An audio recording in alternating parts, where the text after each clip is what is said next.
webinar, and the title of the webinar, as you can see from the slide, is More and Better Jobs for Disabled People in the Creative Industry, and that's today. And we're going, the seminar, the webinar runs between 12 and 1. And the aim of these seminars, this is the fourth one we've done, Una and Edith have organised, and they've been really successful. We've had fabulous speakers, and in today we followed that again with several really good speakers. I was going to see several, and those are the external speakers, but our internal speakers are good as well. So we are recording the event because, again, these events are extremely valuable, potentially as a training resource for organisations, and not just the Equality Commission. And particularly for today, we had a lot of people saying, look, it's coming up to the end of the year, financial issues, it's going to be very hard to attend, but they would really like to see the film of the webinar. So we are recording for that reason also, and it'll be made then available on our YouTube site, and also for others as well. So that's something to bear in mind. We don't have a particularly long agenda. I'm going to just run through very quickly the speakers. I won't introduce the speakers yet. We'll do that as they make their contributions. But we're going to begin by talking about reasonable adjustments for disabled people and positive action in the BBC, British Broadcasting Company, and that's going to be Emma who's going to do that. That's going to be really interesting because it's probably the first time I've seen that sort of issue of reasonable adjustments addressed from somebody within that sort of creative industry, as it were. So that's something quite new for us, so that'll be very interesting. And then we have David as well, David Korsgaard, and David's going to talk about a reasonable adjustment and positive action for people with disabilities in relation to Project Cine outreach program, and I'll give a wee bit more details about that before David speaks.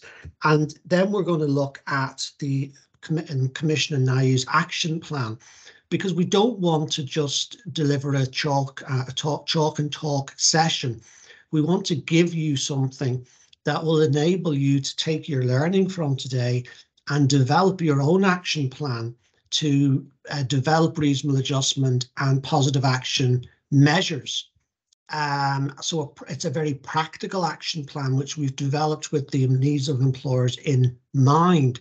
So it basically it takes quite a minimalist approach and just has the actions that you really need to consider. And alongside that, you have advice available from the Equality Commission and NIUs, and indeed many of our speakers have said they are also available. And that's very useful because these are employers. These are employers, and very often employers will say, look, we would like to listen to other employers' experience as well. So it's really valuable to have employers talking to employers. And then the final speaker we have is Leo Quinn. Leo's from Department for Communities, and Leo's going to talk about the various programs that are available from DFC in terms of support for disabled people. This is particularly interesting because we find with some employers they're not aware of these programs. Many are, of course, and many avail of them, but some are not. And Leo making them aware of these programs has been a bit of a game changer for some employers, because it has enabled them to do things which they previously thought perhaps wasn't doable. So really, it's something to listen to in terms of Leo's presentation in terms of the support that is available for employers. So that's a brief kind of summary of the agenda. Excuse me, in terms of housekeeping as we go forward, if you can keep your microphones on mute, please, that gives a better experience for the listeners. It's better to turn off your camera other than if you're speaking. Because as you can imagine, if you're looking at a screen and you can see all these faces, it sort of takes your attention away. It's more difficult to focus on the speaker. So once we get started, if only the speaker has their camera on, that'd be brilliant. And we're going to take questions at the end, I believe, Una. Yeah. And there's two ways you can ask questions. What we prefer you do is that you use the chat function. And the reason for that is that as questions come into your mind, you can write them down. You also can do it anonymously if you wish, in the sense that, you know, I'm not going to read your name out, so you can put it down. You can leave it to the end of the presentations and put a question in at that point. And what we will then do is we will pose the questions to the speakers, and if there's anything that we're not able to answer, we will come back to you. But so far, we have been able to cover the queries. So chat function is the way to go in terms of the questions. So we're going to begin. And our first speaker, as I mentioned earlier, is Emma Patterson-Bennett. And Emma is from the BBC and is going to talk about her experience in terms of reasonable adjustment for people with disabilities and positive action in the BBC. So you're very welcome, Emma, and over to you. Thank you very much. And thanks everyone for coming on today. So yes, I'm Emma Patterson. I'm the Portfolio Manager for Inclusion at BBC Northern Ireland. Very grand title there, but essentially I'm the Diversity and Inclusion Lead for BBC NI. And I'm just going to talk to you a little bit today about some of the work we're doing around disability in the workplace. So I'm going to start you off with the yellow box, attracting the right people. So we're really trying to do a lot of work on making sure that people think that the BBC is a place for them and a place where they can work, and just attract the best talent that's out there. So we're starting by making sure that every single job that goes out there is inclusive of its language. We have a standard diversity paragraph that goes on those jobs, and we make sure that our hiring managers are also supported. And where need be, we put the welcoming statement on. So that would look a little bit like, you know, we would welcome applications from those with a disability, women, and whatever other characteristic it is that you're underrepresented by. So hiring managers are supported to do that, and people can also contact me to sort of ask a little bit about how to frame that welcoming statement. Another exciting thing that we actually do is we make sure that all of our long lists and short lists of candidates meet a minimum, a disability minimum. And if we don't have enough people with a disability at long list stage, we ask our hiring managers to put the job out again and to target certain areas, and to make sure that the job advert goes out further, and we try to get in more people that way. And then we monitor the amount of people with a disability that then get shortlisted, who get an interview, and then who actually get the job. Because for us, it's trying to understand, is there barriers there that we've accidentally put in place and don't know are there? And how do we remove those barriers? Are we finding that a lot of people are not getting through the shortlist and interview stage? And why is that? And sometimes you might hear people say, but people aren't applying. And what they mean is maybe people with disabilities aren't applying, women aren't applying for those roles, you know, LGBT people, they're not applying. But actually, by looking at this data and analysing it, I'm able to say those people are applying, and this is how they're moving through the recruitment structure. So that's relatively new. That's been happening for the past 4 or 5 months, and it's just a really interesting way of me looking at how we can remove barriers. Our new BBC Launchpad, which will be coming at the end of next month, where you actually go onto the system and apply for a job, has been fully overhauled. So it's all accessible, alt text on images, screen reader, can be used on it, all of those things. And so we're making sure that every part of the process is good for everyone.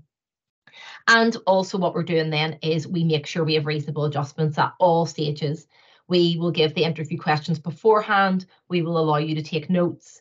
And we are making sure our hiring managers know all of this beforehand, which moves me nicely into the pink box at the top. And we have a new way of hiring, and internally we call it the My Hiring Toolkit. But that basically is just a new, consistent and simpler approach to getting the best people in. And what we're doing is we're hiring for potential, not just experience.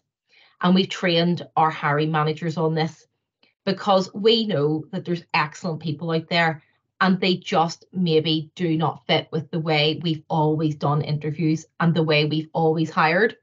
So it's trying to make sure that we eradicate those, those 3-part questions that, you yourself are sitting there thinking, I don't actually know how to answer all 3 parts. I've forgotten what the first part is already. Trying to get people to stop using those. Lowering barriers, not the bar. So we're trying to get all of our managers to realize you've shortlisted these people. So this means that by doing this, you're not lowering the bar of the people you're getting in, you're just removing the barriers that are there. And then we've also are a disability confident employer. So there is a guaranteed interview scheme as well with the BBC if you need it. And that moves me into training down at the green box. We do give all of our leaders and hiring managers training. So every single manager is trained on inclusive hiring and unconscious bias. All of our leaders are trained in inclusive leadership. It's mandatory for you to do disability awareness training at an all staff level, but at a higher level of a hiring manager or leader, you also have to do disability confident training. And then we also partner with Employers for Disability Northern Ireland. And as a lead partner with them, we also make sure that in NI, we roll out as much training and awareness for staff as we can. And this year, we very much focused on neurodiversity and trying to get people to think about in the interview how neurodiverse candidates are going to perform, because that might just be slightly different than what you are maybe thinking about. And, we're talking about eye contact there and possibly needing to make notes and things and trying to get our managers really to think differently and to score people by what they're saying and not just by what way they think they should be acting. So that also brings me on to some positive action down at the pink box on the bottom. We're also ring fencing a number of jobs this year across the nation. BBC Northern Ireland will hopefully be entering the scheme later in 2023, but I was actually talking to my Welsh colleague before I got on the call, and they have ring fenced 4 jobs in Wales for people with a disability. And they said that the amount of applications they got were fantastic, but the people and the feedback of who they interviewed last week were disabled people telling them, I don't apply for jobs in organisations unless they are ring fenced, because then I know that the organisation's ready for me.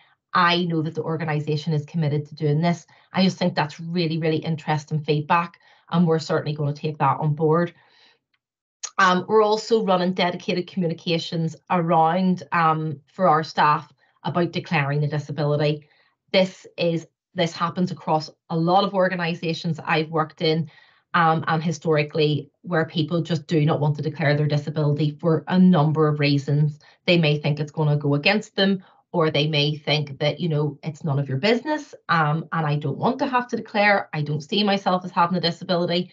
So I think when it comes to that, we want to make sure that people know that they can declare and it's safe to declare, and where their data goes and where we keep that data and what we use that data for. So we are actually doing a lot of work around that in the autumn of this year. And we also analyse our levers based on the characteristic of disability. So we will know if people have left the organisation due to career progression, if it's for money reasons, if it's for the fact that a reasonable adjustment wasn't working for them, or we could have done better. We analyse ill health, retirement, things like that. So we're starting to really look at that data to see why we're also maybe not retaining staff. That brings me on to the disability passport at the top.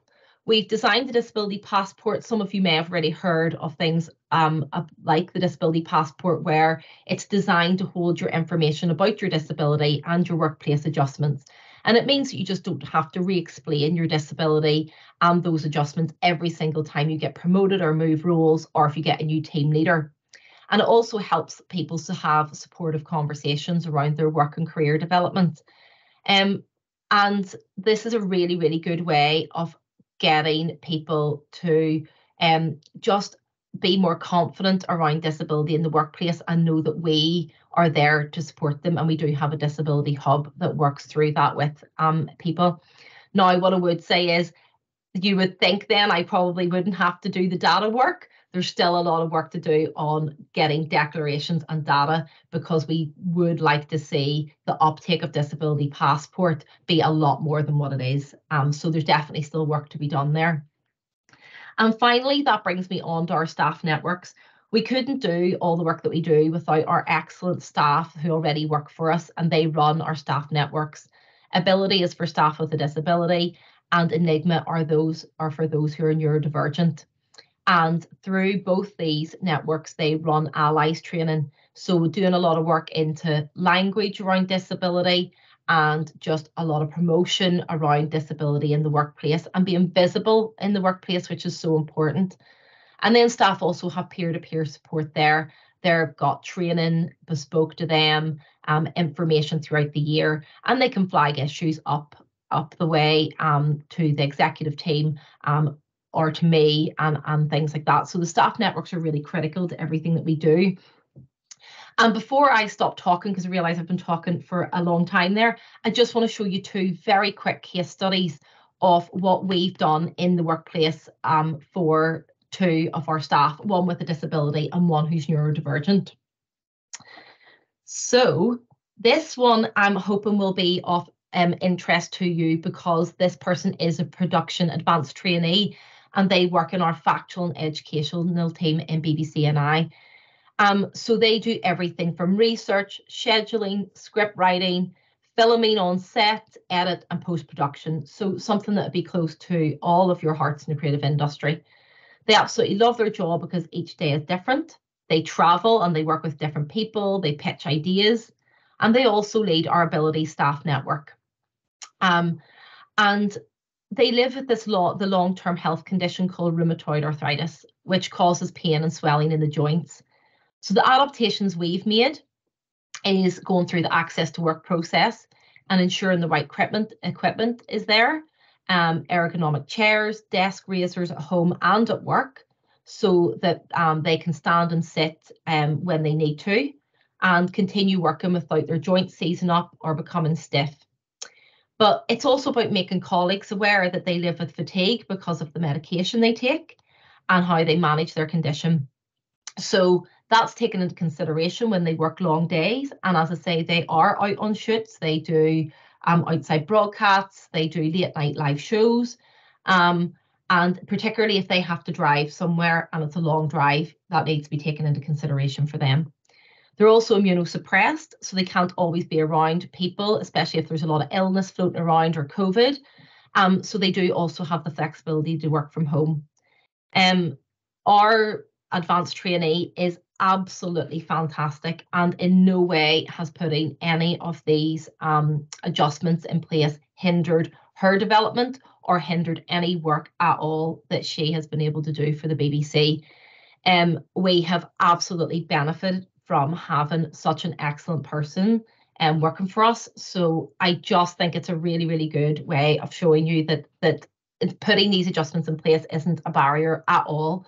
And then very quickly, because I probably only have like 1 minute left, our neurodivergent colleagues have been chatting to me about some workplace developments that they think would be very helpful for them. For instance, ADHD doesn't hold them back, but they burn out easily. They can get overwhelmed and stressed. So they were saying that, good practice is sitting down with your manager and talking about workload, talking about the diagnosis and how it affects them, but also just being aware that it needs to be taken seriously. So if we are going to start talking and embracing neurodivergent in the workplace and really showcasing it, we need to take it seriously as well and make sure that we aren't making light of a situation. Our neurodivergent staff have said that what would be really helpful is a checklist, because sometimes they just don't know where to go, and maybe they need an adjustment. Who do they speak to? If they're overwhelmed, who do they speak to? If it's about their work, who do they speak to? Because it's not always their line manager that will sort out those things. So we've got that put in place, and we have a toolkit for our neurodivergent staff. And then just being flexible about working from home. So to remove the distractions that are sometimes in the workplace. I myself get very distracted, so sometimes working from home is just a better way of getting things done. Permitting employees to work on particular projects for shorter time and letting them return to them later on. So being flexible around that work where you can.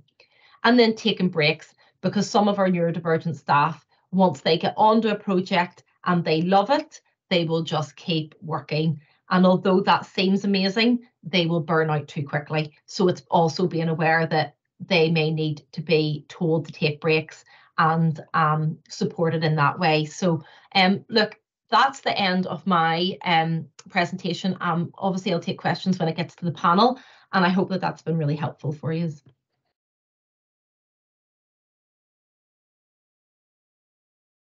Great.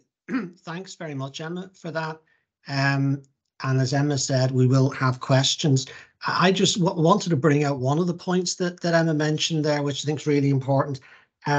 The comment you made, Emma, about disabled people only applying if they see jobs that are ring-fenced, and that's our experience very often as well. And when we sort of analyze it and you ask yourself, why is that? And I think it probably comes down to how disabled people perceive the culture within organizations, isn't it really? You know, because if you look at an employer, you'll have perceptions of them. We used to have it with Fair Employment, where you'd perceive employers as pro-Catholic, pro-Protestant, but you'll also see employers perceived as potentially good employers from a disabled perspective, or not good employers. And if you see a job ring-fenced, that immediately says to your mind, you know, I think the culture in there is going to be positive, constructive, good for me, welcoming for me, will allow me to develop. And especially then when you see an employer using disability passports, I always think that's one of the big signs for me of an inclusive employer when I see that, because it's relatively new, not totally new, but relatively new. But it's a really good sign of a progressive employer. And I would just finally say the ring fencing of jobs from the Equality Commission's perspective, that is the most effective thing an employer can do to promote inclusivity for disabled people, without a doubt, because it says very clearly to disabled people, we want you as employees, we will treat you with respect, you will be part of an inclusive culture. So it's not only that it gets disabled people into employment, but it sends out the right message to disabled people. In fact, I'll finish by saying it's not only disabled people, because I've met people who are LGBT, and I've met people like women returners who'll say, well, if I see something like that, that would make me apply. Because if they're looking to include disabled people, the likelihood is they're going to be inclusive of women returners or carers and LGBT people. So actually the message goes beyond just disability. So it's a very interesting sort of thing to look at. So thanks, Emma, and I'm sure we'll have questions for you. Thanks for your contribution. So our next speaker is David Korskinen, and David comes from an organisation, Cine Programme, this is actually really interesting. So I wanted to just give you a wee bit of background to this rather than just handing over to David. I'm sure he'll explain a wee bit, but it's fascinating because basically it's trying to broaden access to the screen and creative industries in Northern Ireland, and it's supported in part by government, and it's a UK-wide initiative. And they prioritise applicants from ethnic minority, socioeconomic disability communities. And I thought it was particularly apt given the recent success of the Northern Ireland film in the Oscars, actually.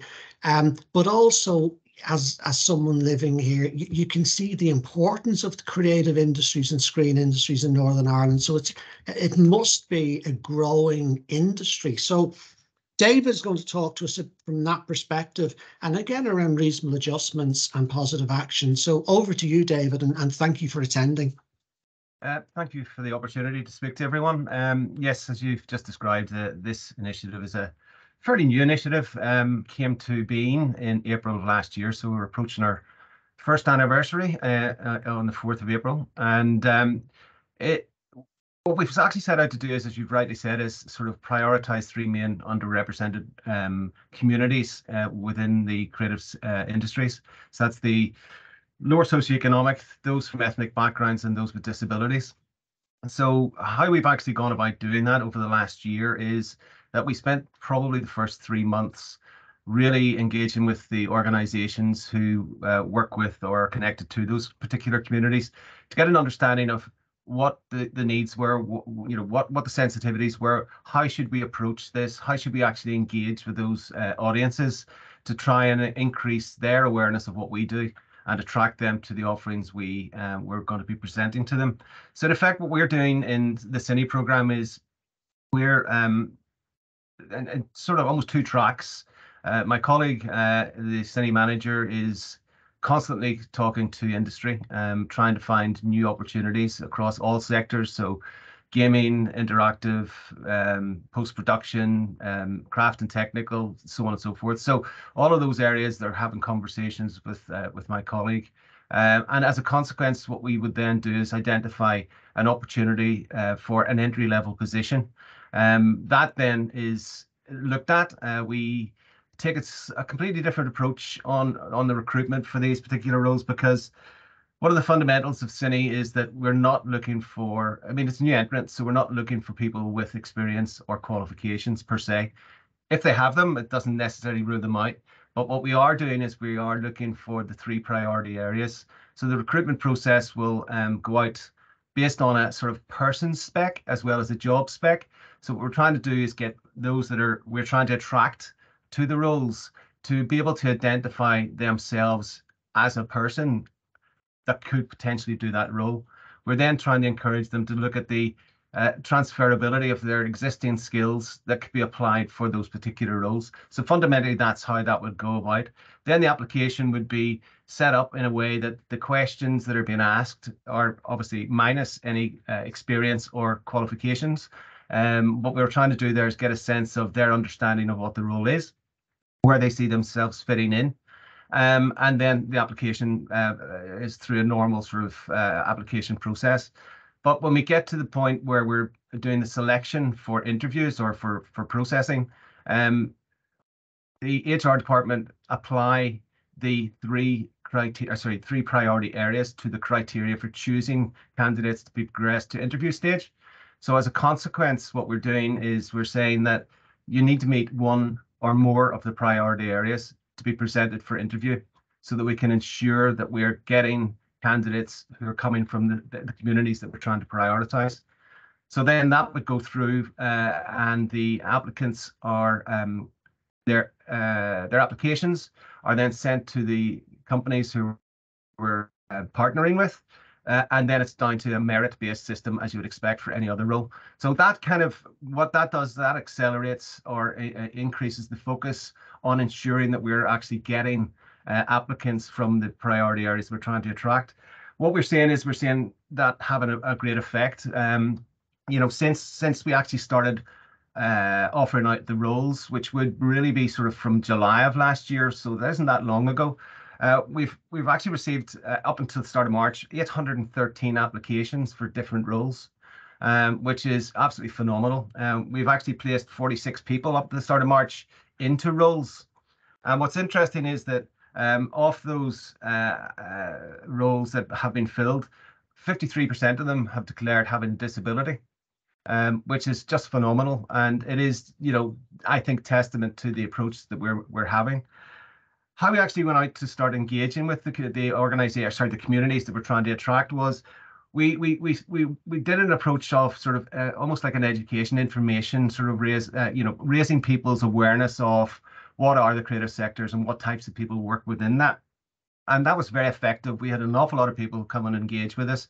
But what we then discovered was, as we were going into the interview process, there was a need for investment in those individuals so that they could build their confidence, so that they could actually tell their story, so that they could actually present the best version of themselves at interviews. So we went into a phase of focusing on confidence building We ran out a program called Meet at the Max, which went across Northern Ireland, and it engaged with individuals who were interested in getting into the creative industries, but wanted to understand the sort of language and how they should present themselves and how that should be put forward. So that was very effective, and it did see a lot of traction for us.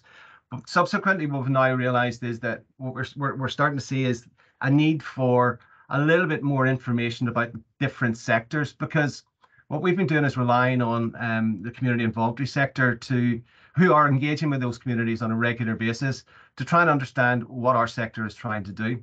So very recently, what we've done is we've taken on a plan of investing in training the trainers. So those that are actually doing personal development or recruitment training in the voluntary community sector, we're showing them what we are looking for and how we would go about trying to source those individuals and bring them forward for interview. So this is just about to roll out, and we've got a program called Fit for Factual. And the Fit for Factual, we're partnering up with an organization called GEMS NI, and GEMS are going to be running these personal development courses right across Northern Ireland. There's 5 sessions, they're short sessions of 2 hours each, with a view that they will be helping us recruit for our next recruitment phase, which is going to be into factual entertainment. So all of the personal development sessions are framed around factual entertainment, the types of attitudes, behaviors, the types of things and bits and that they need to know to get them to a point where they're application ready, so that they can then apply to join a boot camp. And the boot camp, which would be a week long, will then give them some of the skills they'll need when they're actually in those particular roles. So what we're doing is we're obviously giving them the information, showing them what we are looking for, developing the skills, and then bringing them to the point where they will then use a project that they'll do during the boot camp to make an application for the particular roles that are going to be available. What we've done in our interview program is we've tried to be so take a sort of fresh approach towards it. So what we're doing is, rather than all being sort of face-to-face, the 3 question answers that Emma was talking about earlier on, we're having a conversation with the individuals. What we're trying to do is get a sense of them, a sense of where their passion lies. So it's a good opportunity for them to sort of, be themselves, feel comfortable in the surroundings that are actually in, and then sort of sell themselves to us. And if they've gone through any of the processes that I mentioned earlier on, obviously we'll have given them insight as to what we're looking for, how they should present themselves, and then they can get the best out of the particular interview that we're trying to put forward. So that's kind of where we are on the CINI process so far. I mean, there is an appetite within the creative sector to increase the visibility of those underrepresented groups, and obviously disabled people fall within that. And what we're trying to do is we're trying to sort of assist with that development by us being the employer for the organizations who are taking the candidates on. What that does is that sort of assists them and builds a bit of confidence with them, in that we're managing sort of the support side of things. We're obviously connected to all of the elements that Leo's going to talk to us about later on. And what we've got ins to all of those, so we can find a support network that will suit the candidates should they require that, to enable them to stay in a position and grow across the opportunity they're given. So that's kind of where CINI is. I mean, obviously we're only a year into it. We're still hopeful that when we measure this and assess it and evaluate it at the end, the impact will be what we hope it is going to be. But the early days and the early signs we're seeing is that it's being effective of actually recruiting people.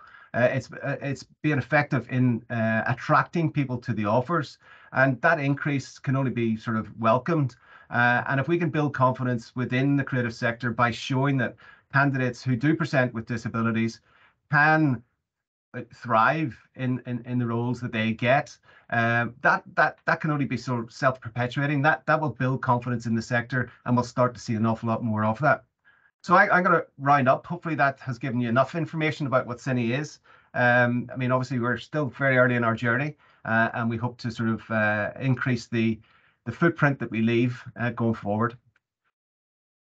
David, thank you very much for that. I've got an obvious question. I'm not going to ask you yet. Okay. As you were talking about the creative industries, it just actually brought it to mind someone I knew in the past. I'll mention it to you when I come to your question for you, but it's fascinating. Thank you very much, David, for that. And it's what is interesting. When Una first told me you were going to talk, I said, what, creative industries? I mean, like that's a really that's a kind of almost an area that's reserved for certain people. In my sort of mind, it's something that only certain people are ever going to go into, and you need specific types of skills and abilities. But you've obviously conveyed it as an industry that people can feel, yeah, well, that's for me. Actually, it's not at the preserve of a certain sort of elite group almost. No, I mean, the key element in that is the word industry. It's like any other industry. It needs a diverse workforce for it to function effectively. Yes, there may be a lot of mystification around sort of what it is, how it is, and what way it does it work. But when you strip it back, it is like any other industry. It requires vital elements, freelance elements, and it requires creativity. And every business requires creativity. It's just that this sector chooses to use creativity as the starting point for all of this. So, we're trying to demystify that. We're trying to open people's eyes to the fact that, the sector is growing. It is in need of new people. But ultimately, if we're reaching new audiences, if we're reaching people who think differently, what we're going to get is we're going to get different ideas. We're going to get different perspectives. We're going to get different stories. And, the creative industries is based on stories ultimately. So, if we want to change what we're seeing and hearing and listening to and so on and so forth, we kind of need to introduce new conversations. And this is a very early starting point for that. But I think industry is clever enough to recognize that it does need to do that. Yeah, and I clearly misunderstood what creative industries were, because you mentioned gaming, for example. And I thought, wow, yeah, I understand that, but I never would have thought of that as part of the creative industries. But that must be in itself a huge area of growth. Oh, phenomenal. Yeah, I mean, some of the really successful companies are based here in Northern Ireland. So, I mean, it's a growing industry. We just recently did some recruitment for some individuals that are now going into, next week they start in 10 different companies. Or sorry, not 10 different, but 6 different companies. There's 10 individuals that are getting placed that wouldn't have perhaps been able to find those roles if they hadn't come through the Cine process. But all of the companies have engaged with them. They've all met them. They're very happy that they're coming to meet, to work with them. And what they're doing is they're bringing new ideas and a new way of thinking, which is ultimately what they need. Yeah, no, that's fabulous. I mean, it's really interesting. And we have a few more questions for you, so we'll come back to you. But thanks again, David. Very, very informative. Yeah. You're welcome. Thank you. So we're going to have a panel discussion, and we're looking out for questions on the chat function. So if you do have any questions on the chat function, if you have any questions, please put them in the chat function. Or turn on their mic. Or turn on your mic, as Una says. Yes, you can turn on the mic, use the hand raising function. It's a wee bit too much like school for me, but just turn your mic on and ask a question. Please ask, because I know some people get embarrassed and they don't like to ask a question, or they think it's stupid or whatever. None of these questions are stupid. They really aren't. They really, anything that you're not sure of or you want more information on. Like myself, for example, I had a complete misunderstanding of what creative industries was, and I thought, well, I need to know more about that. If you're in that type of position, ask the questions, or, what are the ramifications in terms of the BBC? What type of roles might be ring-fenced in future for disabled people? I mean, anything you have, please ask. It's really important that you do that. I want to ask, first question I want to ask is our colleague Leo Quinn in Department for Communities. Leo is a colleague of ours and has an expert knowledge obviously on the various programs that are available for DFC, from DFC. And I did say earlier, some employers that we work with and have come to these sessions haven't known about the programs, asked not through any fault of DFC, they just haven't known. And when they found out, it's been a real an eye-opener. So we're delighted to have Leo here to go through the DFC support that's available. Leo, you're very welcome. Hi, everybody. No, it's great to hear the presentations so far this morning. And basically, our programs are there to help and assist, inclusive employment and help everyone get that equality and that fair crack at every job as such. I heard my colleague earlier on, basically Emma, talk about access to work for one of their staff. Well, basically, access to work is a program that helps people with disabilities who wish to take up employment or who are in work and experience difficulty relating to their disability. It can also help employers who wish to recruit and retain people with disabilities in employment. You know, the kind of things that access to work would help with would be, as Emma pointed out, you know, ergonomic chairs as such that for a condition, or you know, anything that communication support such as hearing impairment, or someone who needs interpretation services, adaptations to premises, provision of special aids, support to assist employers with other costs, travel to work scheme, which basically could assist, for example, someone who has been diagnosed with epilepsy who cannot drive and would lose their job as they live too far away and cannot access public transport. We can help with a travel to work scheme to ensure those people can access their employment. There's things that access to work will not pay for, and that would be reasonable adjustments, because these are changes your employer must legally make to support you to do their job. But as I said, as my colleagues have shown, there's an eagerness out there to do that for people. Another one of our programs is Workable. Workable provides a flexible range of long-term support to help people with disabilities who have a lot of barriers to employment to find and keep work. Workable is delivered currently by a range of local organisations who have extensive experience of meeting the vocational needs of disabled people. Workable can include such support as a job coach to assist the disabled worker and their colleagues adapt to the needs of a particular job. It can assist in developmental costs to the employer, extra training, and disability awareness training. Workable is provided by our provided and delivered by three providers: Disability Action, Supported Employment Solutions, and Ulster Supported Employment Limited, which we have a long-standing relationship with and are very good at what they do. Another one of our programs is Condition Management Program. This is from a different angle. It's a work-focused rehabilitation program, which helps people understand and manage their health conditions to enable them to progress towards, move into and stay employment. Now, this is an excellent program. It's delivered by experienced healthcare professionals from 5 health and social care trusts across Northern Ireland. What does it do? It addresses unhelpful thinking patterns, behaviours, beliefs.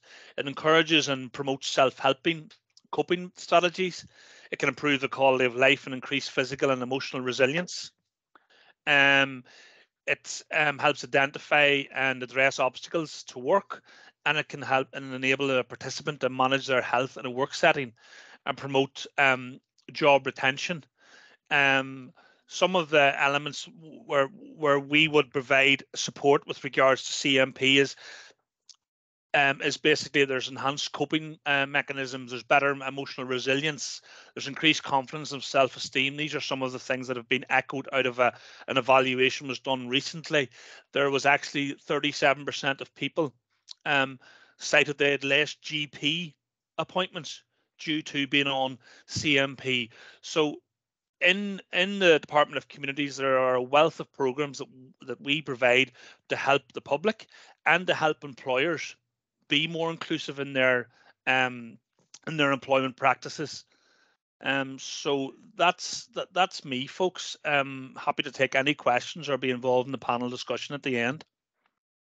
Thanks, Leo. Thank you. That's very informative. And we're going to, the next question I want to ask is from Edith from NIUS. Well, I would say, first of all, I should have said, I'm used to talking to Leo, so I kind of assume things, but I should say this, given that there are newer people here. You know, if you need any more information, please talk to DFC. They have some fabulous publications. Yeah. They do also some very interesting events where you can go along and get more information, Leo. So, you know, please contact Leo if you do want any more information on any of those plans. And also, actually, where I find really good information is on your website. Your website's really good, and you've got a vacancy services and all such things there. So just to point out, Paul, this year so far, as of the end of February, CMP's had 1,668 people on it, access to work 1,090 people, workable 1,040 people. Wow. So far this year. That's massive. Yeah. Yeah. So. Okay, well, there you have it. There's support available for you, and they're not only willing but wanting to help. So thanks again, Leo. That was very, very interesting. No problem. Thank you. I want to ask Edith a question. Edith is from NIUS, and the question for Edith was, if you're giving advice to people from the creative industries, Edith, all of the attendees we know are from the creative industries. So if you're giving advice to them, what would be the first step they should take to widen their pool of applicants, emphasizing people with disabilities? So you want to widen the pool of applicants from disabled people. What should they do, their first step? Okay, Paul, thank you for that question.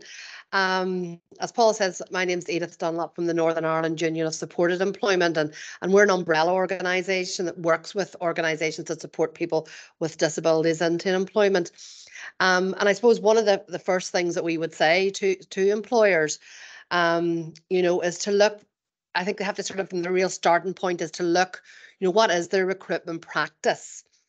And I'm aware today that I suppose there's a number of the organisations that are on this call today from the creative industries, and some of those may be quite small, and some of them may be, small to medium-sized organisations, and maybe don't have a HR department or a HR person, or they may, buy in that services.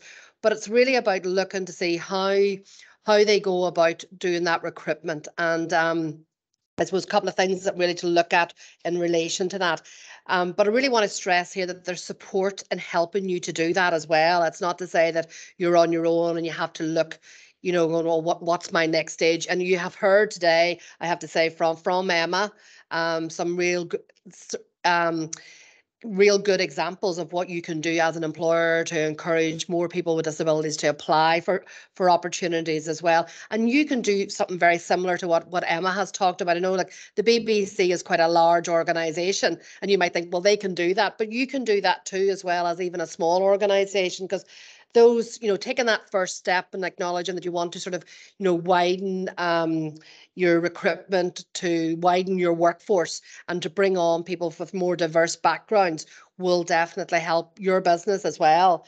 So some sort of simple things would be looking at your job descriptions, seeing, often when I sometimes speak to employers too, that maybe they were using the same job descriptions they've been using for the last 4 or 5 years, or even longer than that. So it's about looking at those, looking to see if there's certain elements within the job descriptions that may be off-putting or may discourage people with disabilities to apply, in and around what qualifications you're asking people, maybe even something in and around experience as well, because sometimes people with disabilities, as you heard from David as well, through the new entrance programme, don't have that experience. So it's one of those sort of catch-22 situations. To get the experience, you need to get a job, but to get a job, you need the experience. So I think it's about widening that and sort of saying, would somebody have unpaid experience or experience through the colleges as well? What other thing as well that I think that even Emma had mentioned is having that welcoming statement, within your job descriptions, but also within your job advertisements as well, because people will see that and say, well, listen, if that organisation is welcoming people with disabilities to apply, well, then, they must be an organisation that's looked into this. They're more, are willing to and wanting to take on more people as well. I would also say, circulate how you circulate your jobs as well.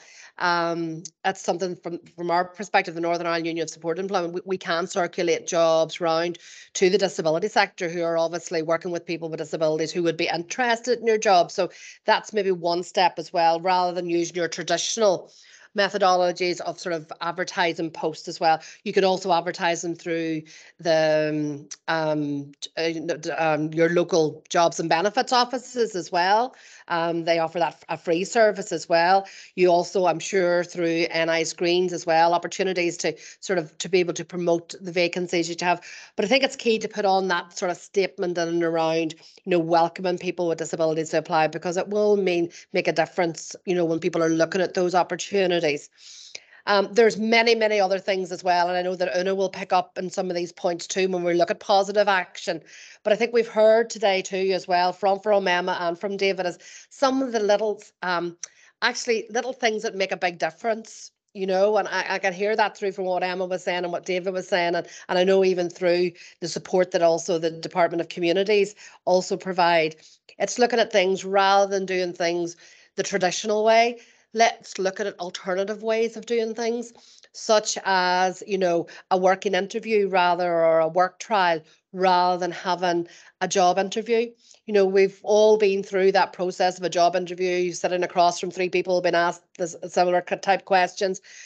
You know, but does that really allow you to see what the real person is like and what they can have and offer to your business as well? So sometimes it's looking at those alternatives. And I think within the creative industries, you have that as well. You know, you're willing to look at alternative ways to do that. And finally, I suppose my last final point, and I know that's something within what Emma had said and what I've seen through Cine as well, and through what Paul had mentioned, is ring fencing of posts really does make the difference, you know, and that's will be one of the ways to ensure that you get more people with disabilities into employment as well. So I think that's really important to it.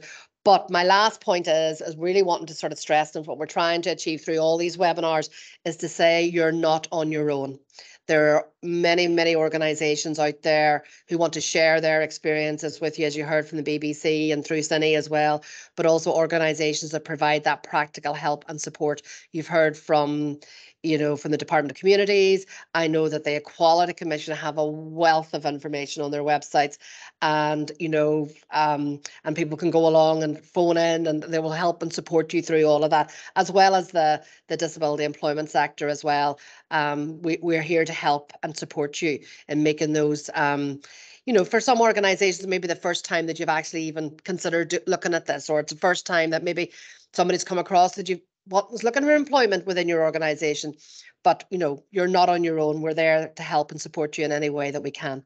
So I'll hand you back over to Paul. Okay, thank you. Thanks, Edith, for that. And I wanted to come to David, and ask you a similar question about, from your experience, what sort of simple, practical steps do you think that people in the creative industries could take to increase the proportion of disabled people applying for positions?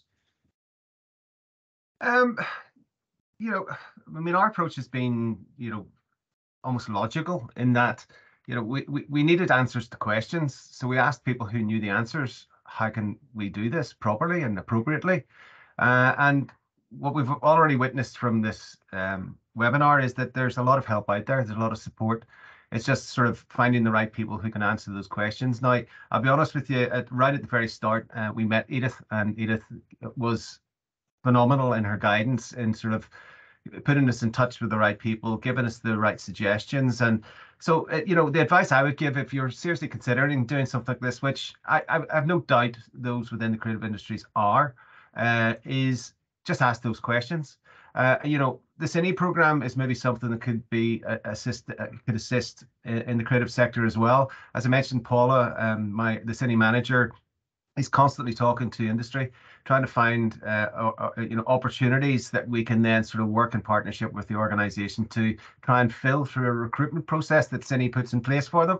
And, you know, when you hear what we have already done and the processes we are using and the effect that it seems to be having, you know, I'm sure there's something collaboratively that can be put together that would assist an organisation should they choose to go down that route. It may not be for everybody, I get that, but, you know, we've learned a few lessons. Want to have a chat? Let's have a chat and see what we can do together. Yeah, great. Thanks, David. And David's organisation, our own organisation, Leo, Edith, there are lots of organisations there can help. So yeah, thanks a lot, David. And I wanted to come on finally before my colleague Una wraps up to ask Emma. Emma, you talked about positive action and the ring fencing and so forth. I wanted to ask you, without breaking any confidences, what sort of reasonable adjustments do you find yourself making in the BBC in print in general? Well, we've done everything. I mean, the one thing I always think I laugh about is it's not just chairs. sometimes, you know, we end up talking about chairs a lot. So we do chairs, but we do everything from work patterns. I think work patterns is probably the one thing that I'm seeing more of, and I don't know if it's COVID and a lot of other different issues. But we're seeing people ask for that more flexibility of start times and finish times, and flexible hybrid working from home. And actually the creative industry is fantastic because things don't always happen at 8 a.m. You don't have to be on a bus at 7:30 in the morning, you know, and it's great because we can be flexible in that way. And sometimes people do the late night live shows and some people do early morning radio, and we can do things like that. We also do neurodivergent is obviously coming through a lot more now, with just making adjustments, headsets to drown out noise, or earplugs, quiet spaces to go to when people feel overwhelmed, lighting, even in some of our offices. And then physical adaptations, obviously, whereby we would maybe get standing desks, changing places, facilities, and making sure that you know, all of our actual offices, people can actually get around them. That's been something that I've been working on as well, because you can imagine sometimes there's a lot of equipment, there's a lot of things around, and you all know that if you work in the creative industry, but it's making that work so that if someone does have a physical disability, that they're still able to get around. So definitely, if I had to pick one thing, I would say it's probably the flexible working model. And interestingly, it doesn't cost any money. No. You know, and that's the misconception that's out there, that reasonable adjustments are all about putting in lifts and extremely expensive lift. It's not. I mean, a reasonable adjustment can be a lift, but the vast majority of them, over 50%, cost nothing, and many others cost very little. And that's the message we wanted just to convey to you from Emma there herself. Look, you know, looking at working patterns, and indeed since the pandemic, everybody's working pattern virtually has radically changed. So thank you very much, Emma, for that. It was very, very interesting. Thank you. And I did say at the beginning, what we would do, we would finish by going through an action plan, which my colleague Una is going to do. Una's in charge of this work from the Commission's perspective, and Una's going to go through the action plan, which outlines potential things you can do as an employer in order to increase disabled people's presence amongst your applications and your workforce. And Una will then wrap up the session. So I'm going to hand over to Una. Thank you very much, Paul. I'm just going to run through, I suppose, really the difference between reasonable adjustments, which is a legal requirement under the Disability Discrimination Act in the context of recruitment, and also in terms of the retention of disabled people in the creative industries. I have to say, I was, when I first saw Emma's first slide, I was like, oh joy, can I not see this from every employer in Northern Ireland? Because there was so much positive action in there, because I suppose what we really want to do is take Northern Ireland off the lowest level of the leaderboard in the UK in the context of employment, because the employment gap for disabled people in Northern Ireland is the lowest. And so we really need to change that in terms of, and I suppose I'm not going to talk about every customer accounts, but if you think about viewing and you think about all the different games, you think about all the different roles, because when Edith and David were talking about this project way back in October when we first met, we were talking about all the different types of roles, from hairdressing to costume designers to you know, people filming to people who are editing, to all those different roles. And so I'm really going to just talk about compliance with the legislation, positive action, but also ultimately every customer that uses your services wants to see representation. And if we're thinking 20% of the population in Northern Ireland have a disability, but we're not even taking into consideration the fact that there's a lot of people who have members of their family and friends, and I think we all saw that in the response to James Martin's Oscar. You know, it really made a big difference in terms of everybody was pleased and everybody wants to be part of the show and everybody wants to be inclusive. So I think this sector has a key role in showing how Northern Ireland can do this better. So in the context of all of this, Edith mentioned and we worked in partnership with Edith on this project, so it's very much a partnership approach, and we worked with the Department of Communities as well on this. So looking at your recruitment and selection procedure, and some of you may not have HR, have a look at our information on our website, look at the criteria for the posts. The line that came out of Emma's presentation that I liked the best there was lowering the barriers, not the bar. So that's about getting the reasonable adjustments. So that's about bringing up a disabled person to the same level playing field, putting in the adjustments to allow them to compete. And I suppose what David was talking about is some of the pre-employment positive action measures in terms of the training and things like that, which I thought were really fabulous, and an opportunity for your sector to access those options. Provision and alternative formats. Majority of cases that come through are around sign language interpretation, which is fully funded under Access to Work, which Leo was talking about.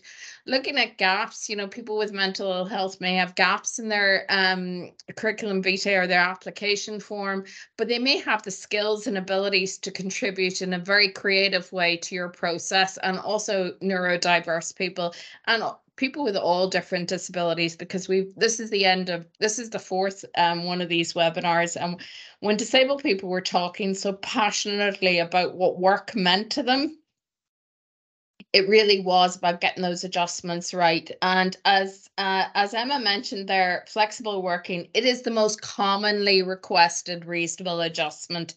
And we need to look at that as a way going forward. And you're an industry that can possibly deliver on this. So looking at those such. What is positive action? So there's legal compliance. You have to make a reasonable adjustment if there's a policy, practice, or procedure, or a physical feature which makes it in terms of substantial disadvantage for a disabled person in accessing work. And that means all your recruitment and selection procedures. And the likes of Edith and the likes of David are well able to help you in terms of, and the Equality Commission will too. Don't forget, we have an inquiry line, and we'll be all happy to help you remove those barriers for disabled people in the context of the employment. So that's getting your compliance right. So what are those reasonable adjustments? And we've training, and that's in the action plan, and you can access that on our website. Okay. Looking at positive action, my favorite person from the Supreme Court was Baroness Hale, and she said the Disability Discrimination Act allows employers to do things that would not be allowed under any other anti-discrimination legislation, and that means treating disabled people a bit better so that they can compete in a level playing field. Okay. But some of the steps that we recommend you take before you put in positive action is just make sure equal ops policies have all been implemented, including reasonable adjustments. So check on our model policies on our website. We're quite happy to help, and there's a lot of training. I delivered flexible working last week. Flexible working not only helps disabled people, as Emma mentioned and David mentioned in the context, it helps women, it helps carers, it helps people from ethnic backgrounds, it helps a whole range of people in terms of actions. Then develop a positive action plan and set goals and timetables. When Emma was talking about data sets and collecting information, it's about you being able to feed back to people to say, well, we had this many disabled people apply for the job. We put in place these measures, and this is how many more we've had in place. And just even listening to the extent of the numbers David was talking about in terms of those issues. Edith mentioned welcoming statements. They've been incredibly successful in the context of all equality issues. It sends out a message. We can make the reasonable adjustments for you, and we are welcoming you to an inclusive working environment.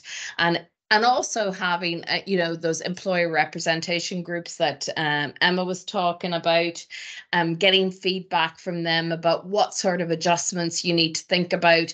Are there criteria that are making it impossible for disabled people to actually apply for the posts? So thinking about those issues first. So types of positive action. So when David was talking about the boot camp and he was talking about the pre-employment training, those would all be positive action measures. You can also have job and work trials or work placements. And Emma mentioned that the BBC and a lot of organisations that are part of the GB Disability Confidence Scheme have guaranteed interviews for disabled people who meet the essential criteria for the posts. But if we were to put hands on hearts, if we're going to change the way representation of disabled people is in the creative industries, we need ring fencing for jobs for disabled people. And hearing what they're saying from Cardiff and from Wales about how it sends out a message that there are jobs for disabled people and that they are going to make the reasonable adjustments. Ring fencing means you can just say this job is only open to a person with disability. Now you can't differentiate between different types of disability, because that would potentially be direct discrimination. What you can do is say this is just for disabled people. So the definition of a disability under the Disability Discrimination Act is, does the person have physical or mental impairment which has a substantial long-term adverse effect?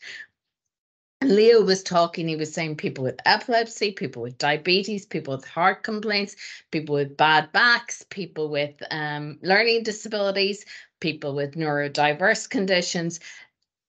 The list in terms of who meets the definition is, how does it substantially affect their day-to-day activities?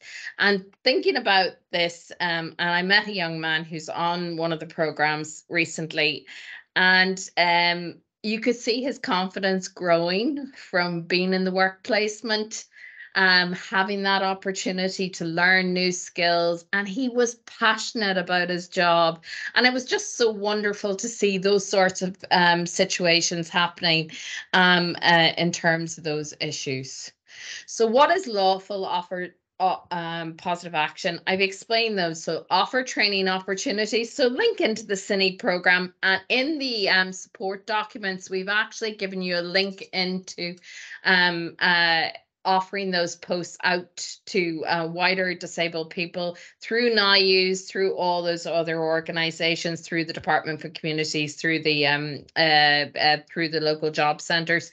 Guaranteed interview scheme. Declare the commitment on the job advert and explain what this means, and ensure that you have one person that knows how that works, and maybe have that as a contact person for people applying for the jobs, because often it gets lost in the information, and there may be just adjustments you need to make to the interview process.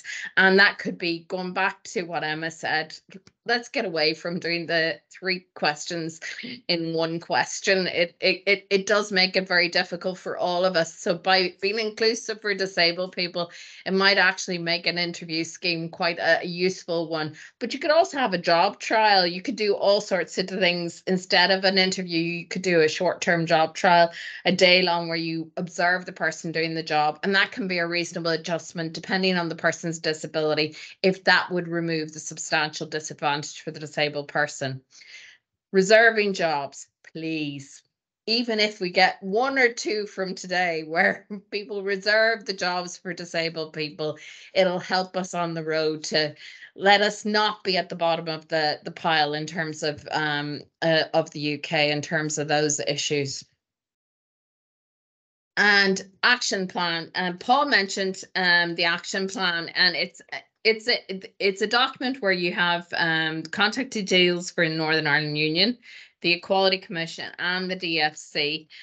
What we have is measuring the number of staff with disabilities and looking at how you widen that pool. You've got examples from all of the speakers today. Reviewing the recruitment and selection, and you can look at our model policies on recruiting fairly and reasonable adjustments.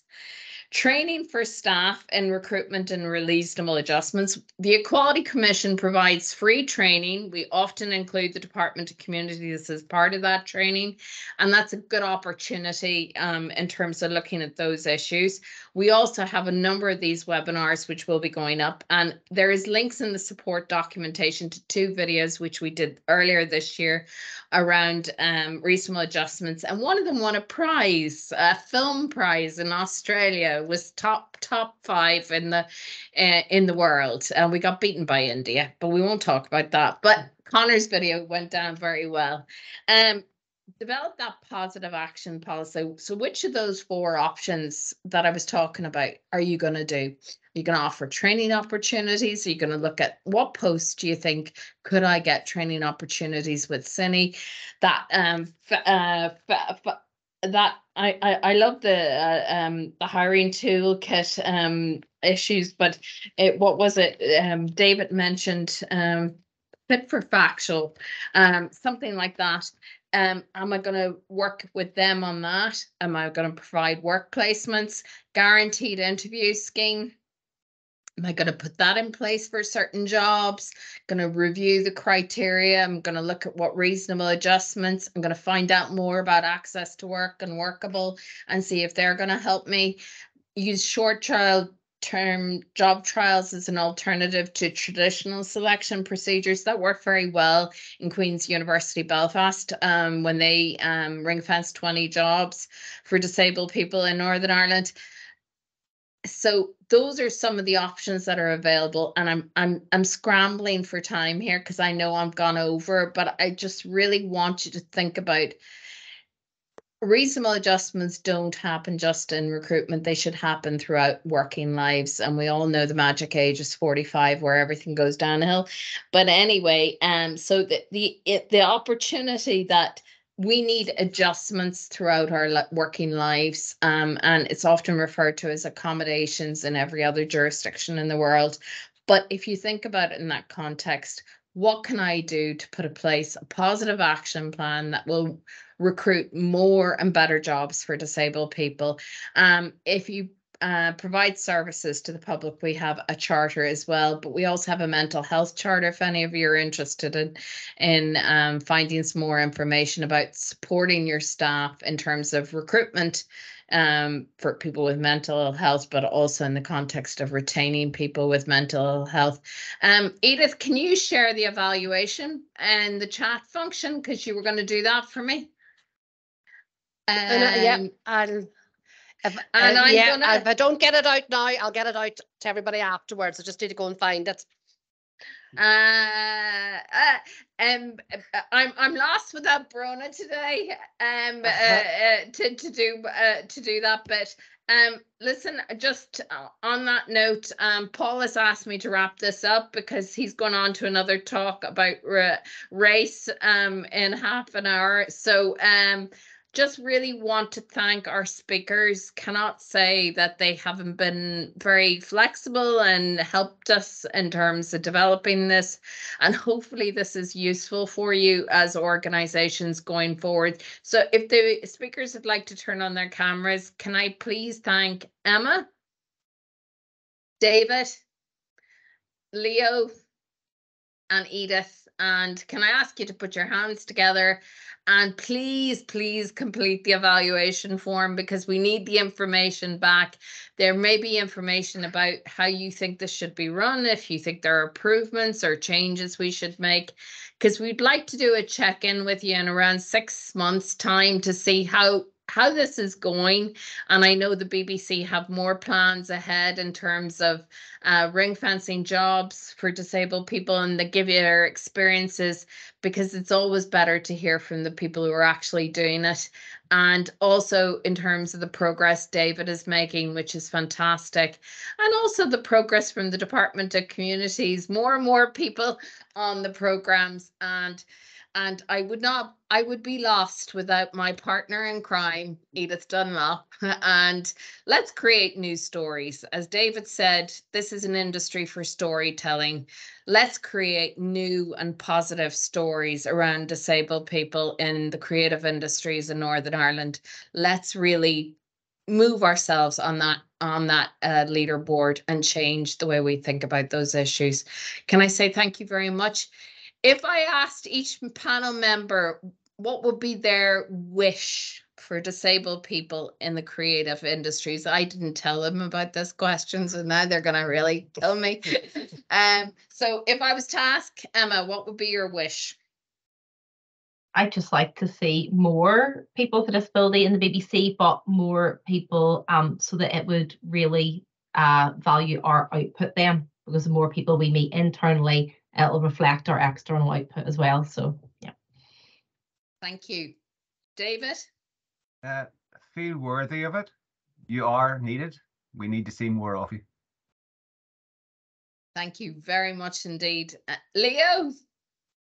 I'd just like to say I would love to see a lot more organisations following what the BBC are using as their blueprint there. There's a lot of similarities within the civil service at the minute, and it is terrible that the pandemic, it took a pandemic to allow working from home to become one of the main things that help people with disabilities gain employment. But no, like my colleagues pointed out there, it's such a pool of untapped talent, and organisations in Northern Ireland need to start tapping into it. Edith? I suppose just everything that everybody said. I think it's just about giving people that opportunity, and that's all people are asking for, is just opening their doors to see and give people that opportunity. And the creative industries, there's just so many opportunities, and that we can be there to help and support and develop that across Northern Ireland as well. So. And can I thank the delegates for coming along today, and thank you very much for your time and taking the time out to listen to us today. And I hope you will give us feedback in the evaluation forms. On that note, thank you. Have a great day, everybody. Thank you. Thank you. No glasses. I've been struggling without glasses.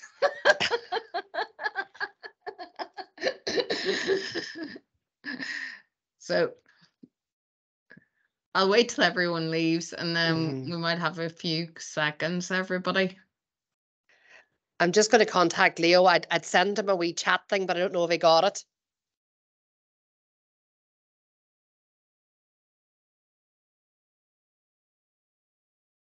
Oh, I'm going to stop the recording.